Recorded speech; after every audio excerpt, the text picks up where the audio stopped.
Welcome back to the Kosi Arsenal podcast. My name is Kosi. Welcome back to a brand new video. Arsenal are preparing for a big summer. According to Sami Makbo, the Cronkies will go and get Mikel Arteta's long-term targets. That was impossible in January, and therefore they decided to keep the powder dry. Basically, it's a word, it's a phrase that we have heard a lot about in January. Keeping the powder dry, and that means that Arsenal were unwilling to sign players that were not part of the long-term vision. Also, Arsenal have identified the interim sporting director, Jason Ato, as one of the leading candidates for the permanent director role. And it's no surprise that a couple of voices inside the club, according to Sami Makbo, are very, very happy with Ato and the way he did his business in January. Now, of course, if you are on the outside, the question I asked myself when I saw that was, what did he do? We didn't sign anyone. How do you tell me that? How do you tell us that you're impressed with him? But much of the work that Ato was doing in January was actually to bring in the prospects of Mikel Arteta in the summer. So what could our big summer look like? What are Arsenal planning? Are the Cronkies going to go and do something massive? Are we going for a rebuild of the rebuild? What's happening? We're going to be diving into that. Hit the like button, subscribe to the channel as well. Looks like, again, it's going to be another transfer summer where Arsenal fans have to be very expectant. Will we fulfill the potential this time?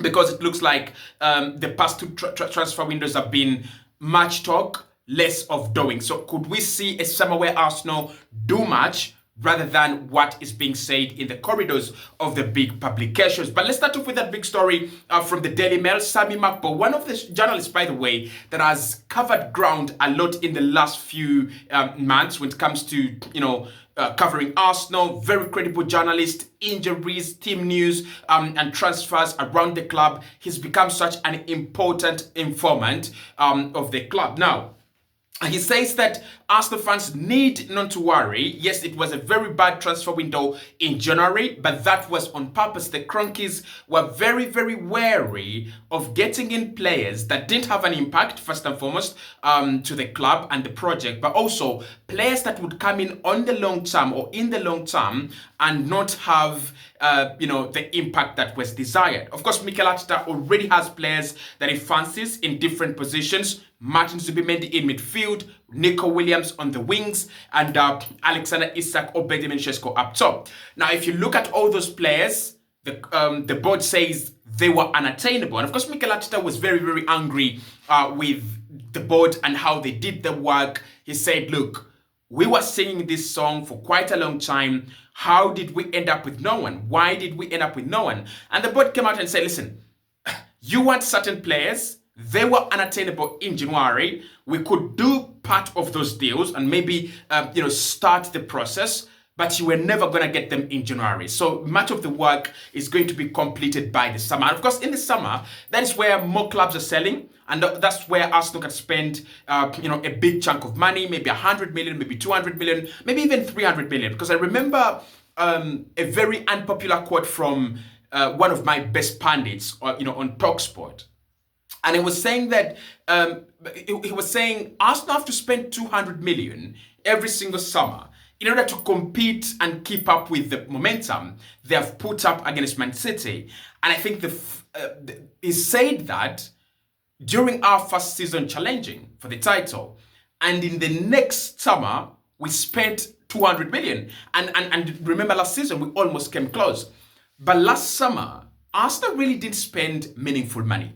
And it reflects in the performance this season. It reflects in the squad, depth this season. It reflects in everything, the results and everything. So if we are preparing for a big summer, I think it's going to go in two ways. One, we're going to have to see big, massive departures. Now, something I didn't say about the January transfer window was that Arsenal was very, very skeptical about bringing in a player at number 9, with Gabriel Jesus still there and Kai Havertz still there. Remember, you cannot sell Gabriel Jesus right about now.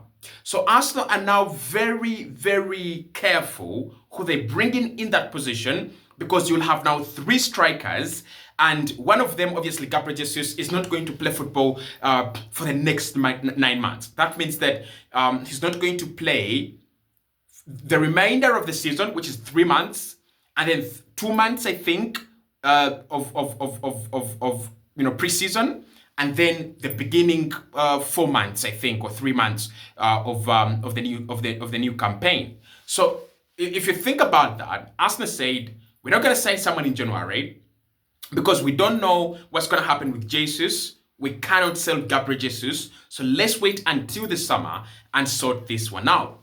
But as Sami Makpo says, part of the strategy is going to be first getting in a permanent interim director, not interim, but sporting director. And why that is important, why it's important for us to get in a sporting director on a permanent basis is this. Think about it. If you have an interim sporting director, would you allow him to do deals that would actually impact the club's finances and project for the next 9 years? Probably you wouldn't. So they want to bring in someone who's going to work in tandem, who's going to work hand in hand with Mikel Arteta, someone who's going to support and be supported by the coaching staff for a long period of time, just like Ed was. Ed was expected to be at Arsenal, for quite some time, and yes, things didn't go the way it was planned. He was poached by Evangelis Marinakis at Olympiacos and Nottingham Forest. But either way, you see the squad building that has been put up with Edu in place. 5 years, we have cleared the rot, and we have brought in a very, very big chunk of players. So for me, in outgoings, I think that's where we've got to start. I think Mikel has got to learn that some players, however much you like them, you've got to let them go. And I won't be surprised if we see Jorginho is leaving. I think Zinchenko should leave. I think Tomiyasu should leave. Yes, you had me right. Tomiyasu should leave. Injury-prone player. If you could get some good money out of him, get it. Kieran Tierney should leave as well. Injury-prone player. You're not getting any football. Raheem Sterling has to go back. Neto has to go back as well. Those are already 6 players, and I can still go on. I think there are more players that need to get offloaded from this squad. So for me, it should begin with outgoings, right? It should begin with clearing the house, and then getting the necessary players in the necessary positions, right? It could be a big summer, but are we really going to invest in the right positions? I've already had Arsenal chasing a new goalkeeper. Don't have a problem with Arsenal chasing a new goalkeeper. Not at all. Really don't have a problem with Arsenal chasing a new goalkeeper. But we chase a new goalkeeper almost each and every summer. That's a little bit worrying. Right? So among the names that are being mentioned in this big summer list, Alexander Isak is up there. Very expensive deal. Is a sporting director like Jason Ato going to do a deal of that caliber?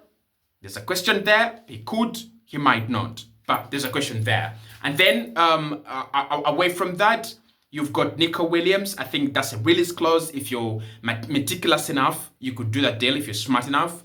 Martin Zubimendi, pretty much done. I've seen that Real Madrid are also working on the deal. I think Arsenal have done some good work on that one. If we finish in a strong position, probably Champions League and Premier League, he will be our player.